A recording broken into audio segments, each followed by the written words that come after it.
Hi again everyone, welcome back again di Altcoins Review. So thank you very much guys untuk bergabung kembali di dalam YouTube channel Kevin Saili atau YouTube channel saya ya teman-teman. By the way, di live streaming sebelumnya 500 likes sudah tercapai. Jadi as I promised, nanti kita bakal adain live streaming khusus untuk ngebahas altcoins aja. Mungkin antara hari Sabtu atau Minggu nanti akan saya informasikan kembali. So just ya luangkan waktu antara Sabtu dan Minggu itu teman-teman. Nanti bakal banyak banget yang kita akan review ya dari requestnya teman-teman semua.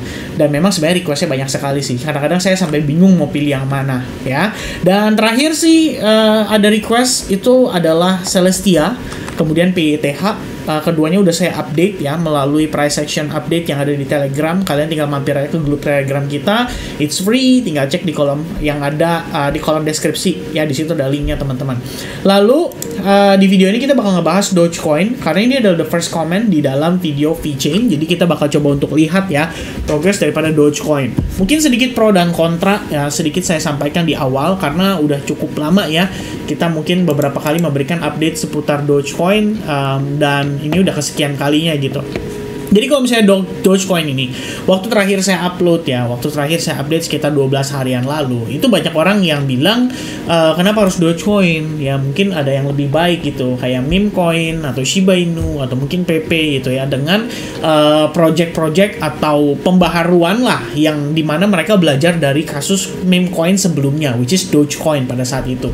Nah, yang menarik menurut saya, bukan yang menarik sih, sebenarnya faktor yang mungkin menguatkan Dogecoin itu untuk tetap menjadi salah satu the most anticipated ya meme coin di dalam crypto market adalah Dogecoin itu punya komunitas yang solid ya. Saya rasa mungkin rata-rata altcoins yang berhubungan dengan meme ya itu benar-benar mengandalkan yang namanya komunitas yang solid, dan ya tentu saja tergantung dari Elon Musk juga. Kalau Elon Musk di sini istilahnya mau mempertahankan Dogecoin untuk tetap dalam keadaan hype menjelang next bull run, maka Dogecoin itu banyak banget sebenarnya yang diantisipasi orang-orang. Dari katanya Elon Musk mungkin bisa pakai Dogecoin sebagai salah satu currency untuk melakukan pembayaran ya kan, istilahnya melalui Twitter account-nya dia.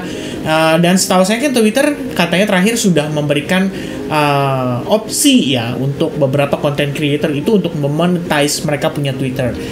Nah, who knows kalau tiba-tiba suatu ketika nanti mereka dibayarnya bukan dengan currency biasa tapi menggunakan yang namanya Dogecoin.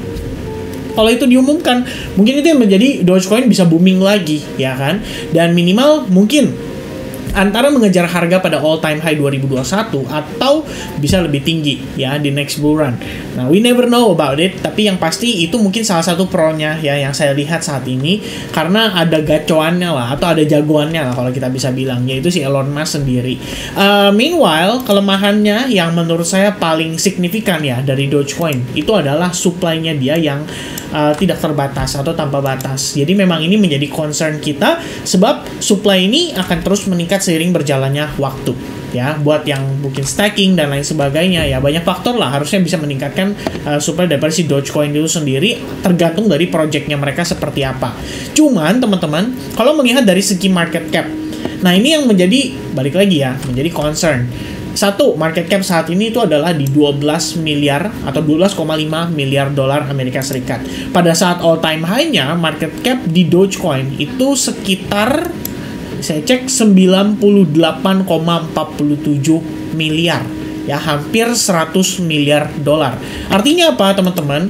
Untuk Dogecoin bisa kembali sampai ke harga yang sama, pertama demand-nya itu benar-benar harus hype banget seperti tahun 2021. Yang orang yang megang Dogecoin, yang percaya dan yang FOMO ya, percaya bahwa gue bakal $1 itu kan beli di pucuk juga mereka berani. Ya di $0,4, $0,5. Bahkan kalau teman-teman ingat dulu Elon Musk itu sempat diundang kayak di acara late night show kalau nggak salah. Habis itu orang-orang udah mulai FOMO ya, ngeliatin Elon Musk ngomong di acara seperti itu, Doge-nya tuh udah goyang-goyang naik turun. Kalau nggak salah Elon Musk ngomong waktu itu sama orang tuanya. Nah, seru sih sebetulnya teman-teman ya. Tapi pertanyaannya adalah apakah hype tersebut bisa dibuild lagi pada saat next year, pada saat next halving, pada saat next bull run. Itu yang mungkin menjadi concern kita semua ya. Akan tetapi kalau kita berbicara dari segi pricing ya, mungkin pada saat itu mendekati 100 miliar ya, 100 miliar dolar, Dogecoin itu highest point-nya atau harga highest-nya adalah 0,68 atau kalau kita pembulatan 0,7 deh, misalnya seperti itu. Mungkin kalau saat ini market cap-nya sama 100 miliar dolar juga, mungkin akan berbeda, teman-teman.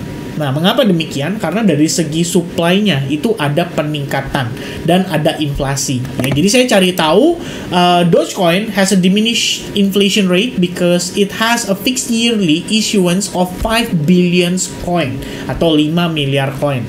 Nah, dalam setiap tahun, teman-teman. Bayangin, sekarang posisi tokennya itu ada sekitar 142 miliar token. Berarti next year akan ada 147 miliar token. Next year-nya lagi akan ada 152 miliar token dan seterusnya. Nah, kalau misalkan berdasarkan inflation di sini dikatakan sekitar 3% annually atau rata-rata pertumbuhan tokennya itu supply yang bertambah itu dalam setahun tuh kira-kira sekitar 3%-an. Ini kan berarti otomatis sebenarnya menyulitkan Dogecoin untuk bisa kembali ke all time high sebelumnya. Well, mungkin kalau misalkan dengan market cap yang sama sekitar 100 miliar dolar, mungkin all time high aja mendekati lah ya, mungkin kisaran 0,5, 0,4,7 dan seterusnya. Tapi selebihnya atau lewatin dari itu kita butuh market cap yang lebih besar. Jadi bayangannya tuh sederhananya tuh begini, teman-teman. 100 miliar dengan demand yang sama itu bakal berbeda harganya. That's it. Why? Karena supply-nya lebih banyak kali ini. Ya, jadi supply-nya dengan demand-nya itu harus sebanding. Ibaratnya seperti itu. Nah, pertanyaannya adalah apa yang membuat orang-orang menggunakan Dogecoin? What makes them to have Dogecoin saat ini? Ya, kalau misalkan saya ngelihat dari websitenya, ya, Dogecoin sendiri di websitenya unik sih. Sebenarnya ada yang namanya dogecoinswag.store. Jadi dia kayak ngejual semacam pakaian-pakaian ya. Pembayarannya menggunakan Dogecoin juga. Jadi kayak sekian dolar gitu ya, 27 dolar, 23 dolar. Nah, ini buat benar-benar pencinta Dogecoin. Nah, lebih dari itu yang saya bingung sebenarnya dipakainya untuk apa. Kalau misalkan seandainya ya seperti yang tadi saya bilang, Elon Musk tiba-tiba mengatakan bahwa Dogecoin kita officialkan sebagai salah satu currency yang kita aktifkan sebagai bagian dari pembayaran untuk Tesla misalnya, atau mungkin untuk Twitter, ya mungkin itu bakal jadi salah satu solusi yang terbaik untuk mengundang lebih banyak pengguna Dogecoin di industri crypto market. Kira-kira seperti itu. Nah, di sini dijelaskan juga ya, Dogecoin has no utility. Oh yes, it does, and it always has. The simple fact is that money has utility. Jadi dia mengatakan bahwa uang itu punya fungsi. Nah, Dogecoin adalah uang, ya. Jadi dia bilang sebenarnya cukup sederhana bahwa Dogecoin di sini adalah token pembayaran atau currency. Jadi kita percaya Dogecoin harusnya secara fungsi itu digunakan sebagai alat pembayaran, karena itu yang tertulis juga, teman-teman sekalian, yang dipercaya oleh mereka bahwa Dogecoin kedepannya adalah untuk pembayaran. Nah, pembayaran apa dan kira-kira seperti apa, itu yang tadi saya pertanyakan kembali. Itu yang tentunya bisa mengundang untuk market cap-nya bertumbuh lebih besar dan demand-nya lebih tinggi lagi. Jadi Dogecoin, apakah nanti akan ada DogePay, ya kan, bisa bayar pakai misalkan DogePay, ya kan, ditempel pip, nah udah bisa bayar. Nah, itu mungkin lain ceritanya. Masalahnya adalah ada fluktuasi harga di Dogecoin, dan Dogecoin itu bukan stable coin. So that's another problem, ya. Nanti kita akan bahas lagi lebih lanjut mungkin seputar fundamentalnya, tapi saya rasa teman-teman juga harusnya paham lah dan melakukan research secara mandiri seputar Dogecoin. Nah, kita bakal masuk ke price action update-nya, teman-teman sekalian. Jadi ini sebenarnya meneruskan update yang saya sempat lakukan sekitar 12 hari lalu. Which is kalau misalkan 12 hari lalu harusnya coba kita lihat. Ya, ini untuk analisisnya ya. 12 hari lalu Dogecoin itu perspektif time frame weekly baru breakout dari 0,07444 dolar. Dan hari ini posisinya sudah di 0,0884 dolar. Setelah dia breakout di kisaran 0,07 something sampai ke sekarang tuh penguatannya atau kenaikannya tuh sekitar 22,58%. Sebenarnya nggak mau kalah nih kalau saya bilang dengan beberapa koin lainnya yang sehubungan juga dengan yang namanya meme coin. Jadi dari Floki, ya kalau kita cek dari Floki juga nanjak. Kalau kita cek meme lebih gokil lagi nanjak, karena personally saya juga ada long position di situ. Kemudian kita lihat lagi PP, ya another kompetitornya yang sama-sama berhubungan, ya sama-sama lagi nanjak. Nah, bedanya Dogecoin itu slightly slow atau lebih rendah penguatannya dibandingkan dengan yang lain. Why? Mungkin karena saat ini memang hype-nya itu sudah mulai dibagi-bagi. Nah, itu menjadi satu concern juga teman-teman. Terlepas dari kondisi itu, seperti yang saya katakan pada previous video update seputar Dogecoin, menurut saya sebenarnya area ini tetap consider sebagai area yang menarik untuk teman-teman yang masih percaya dengan Dogecoin untuk next bull run sebagai area akumulasi. Ya, mengapa demikian? Karena pertama, ini fresh breakout. Ya, kita baru breakout dari trend lainnya dan ini masih fresh banget, harganya baru create higher high. Kalau suatu saat nanti teman-teman ngelihat dia koreksi, saya rasa koreksi itu adalah potensi untuk higher low-nya saja, dan maybe in the near term atau di middle term potential untuk kita ngeretest sampai ke $0.1 itu saya rasa akan dengan mudah lah ya, karena satu-satunya resistance atau barrier yang ada pada trendline ini sudah berhasil di break. Itu yang pertama. Yang kedua adalah resistance horizontalnya, itu juga sama-sama sudah di break. So if you take a look on the daily perspective, kita udah ngeflip ya, trendline holding, naik lagi, holding, dan kita sudah naik lagi. Jadi sekarang posisinya saya hapus dulu trend line-nya, saya hapus dulu di sini. Nah, teman-teman bisa terfokus pada $0.0824 sebagai area support kita. Nah, kalau misalnya level ini bertahan, saya rasa bagus ya, dalam artian kita bisa saja melihat Dogecoin create base di atasnya untuk another next rally, which is nge-retest ke level $0.1, dan menurut saya itu adalah area yang sangat-sangat wajar untuk dites dalam waktu dekat, sebab melihat Bitcoin-nya juga dalam keadaan ya strongly bullish gitu. Walaupun hari ini ada sedikit obstacle nih, karena Bitcoin-nya turun alias koreksi, tapi Bitcoin dominance-nya nanjak lagi. Nah, itu yang perlu diperhatikan buat teman-teman yang megang altcoins untuk hari ini di dalam melakukan transaksi. And then next one, kita lihat dari perspektif hourly-nya. Jadi kalau misalkan teman-teman lihat dari time frame daily, kita sudah sepakati bahwa technically saat ini Dogecoin itu dalam keadaan bullish. Nah, tinggal teman-teman lihat bagaimana secara strukturnya. So far, kalau saya perhatikan teman-teman, kita udah ngelihat ya, ada beberapa proses higher high itu sudah tercipta, even pada time frame 4 jam. Teman-teman bisa lihat ada higher high, higher high, higher high, dan higher high. Ya, ditambah dengan area ini sebagai level of resistance dan supportnya, which is ini adalah area yang menurut saya sangat-sangat major. Nah, untuk proses yang terjadi pada time frame besar seperti 4 jam, menurut saya ini menggambarkan bahwa situasi Dogecoin saat ini itu terbilang cukup baik sekali, karena dia sedang mendevelop untuk pergerakan harga yang lebih tinggi.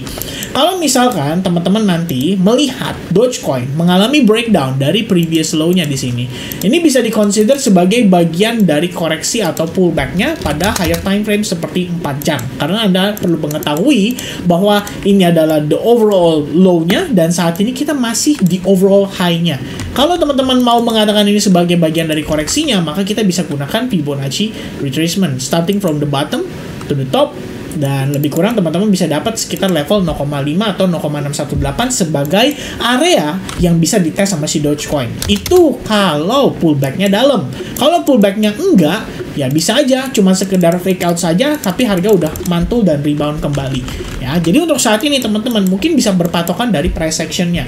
Kalau saya lihatnya saat ini ya, area demand itu beberapa kali dites, ya kan, area demand dites di sini teman-teman bisa lihat, ya kan, harga naik retest ke demand, ya kan, holding dikit harga naik retest ke demand, dan dia udah naik lagi create higher high.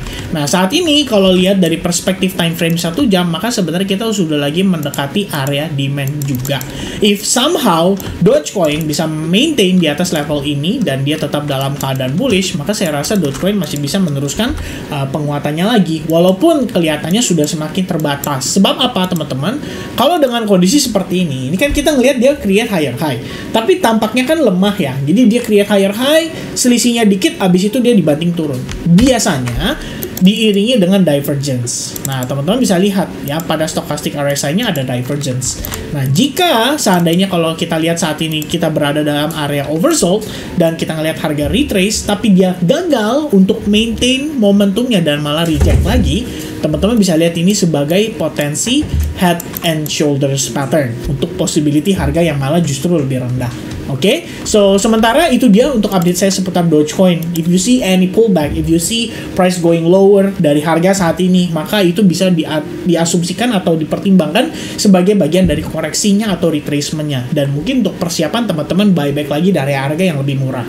Ya, but for me personally tidak akan ada istilahnya taking action ya, terutama untuk short di Dogecoin saat ini, karena menurut saya overallnya benar-benar masih strongly bullish. Alright, so that's gonna be the update for Dogecoin. Thank you so much guys yang udah nonton video ini sampai finish. Semoga informasinya bisa tersampaikan dengan baik dan teman-teman bisa dapetin semacam idea atau value melalui video yang saya berikan di Dogecoin update ini. So thank you everybody, and I'll see you guys again in the next update. Cheers and bye bye guys.